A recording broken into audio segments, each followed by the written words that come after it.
Hello and welcome to episode 9 of Project Delta. This episode is going to be available until March 24th at 5 p.m. Eastern Standard Time. Woohoo, I got one out on time.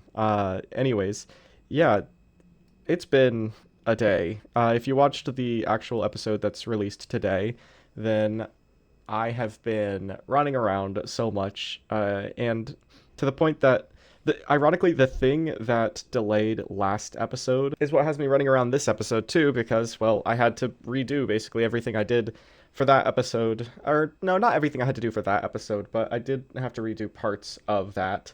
And, I mean, I guess you'll see why in the video itself, but I want to use this episode to talk a little bit about, how do I put this?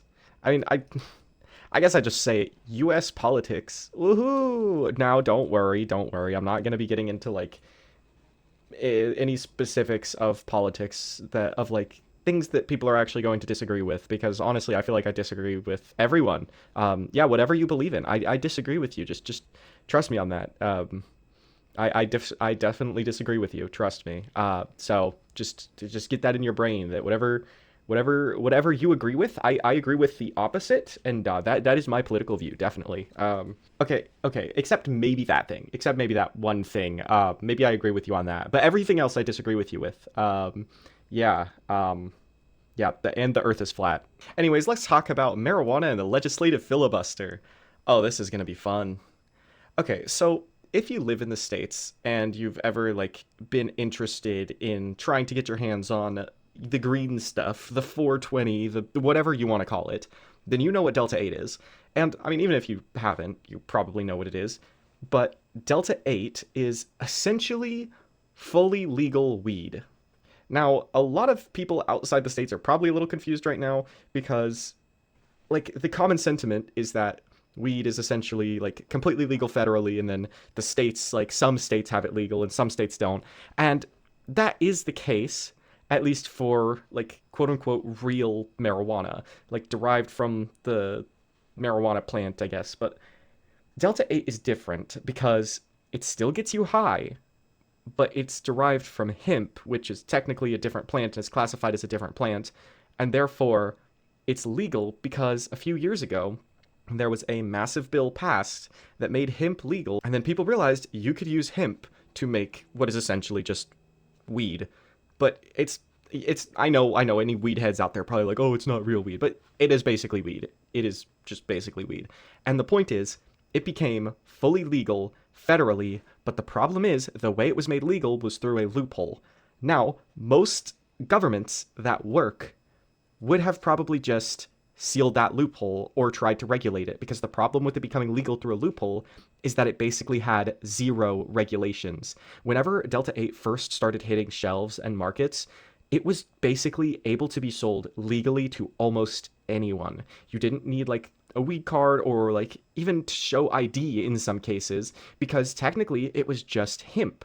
It was basically the same as if you bought a menthol cigarette, which you could do like, you know, I think in a lot of cases it's like to buy anything like inhalants you have to be over the age of 16 in most cases. Like I think a lot of states have regulation around that, but essentially if you're over 16, you could have essentially bought weed.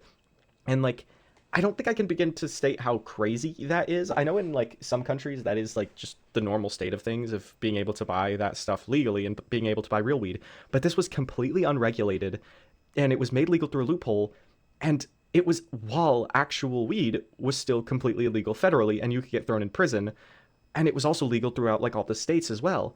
But the problem is the Senate basically couldn't do anything to regulate it because one side wanted weed to be legal, and this was kind of a step in that direction, and the other side didn't want any of it legal. Ironically, the side that controlled the Senate was the one that didn't want any of it legal at the time. Cool, so obviously they would have sealed the loophole because they had a 51 vote majority, but yeah, that's not what happened, because then anytime a law came up that tried to regulate it, the filibuster happened. Now, for those who aren't aware, the filibuster is basically where you can make it to where you need 60 votes to pass anything in the Senate rather than 50. Now, there's a bit of a misconception around the filibuster in the US. A lot of people think that to filibuster, it requires the opposing party to stand up and talk the entire time during the filibuster.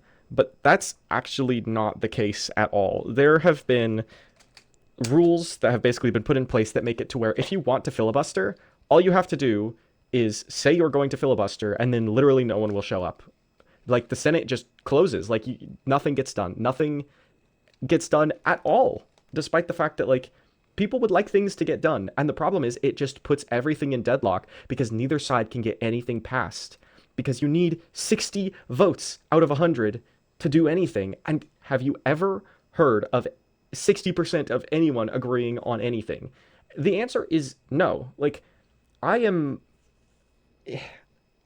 I truly believe the filibuster is one of the main things that is just destroying like the US's ability to function right now.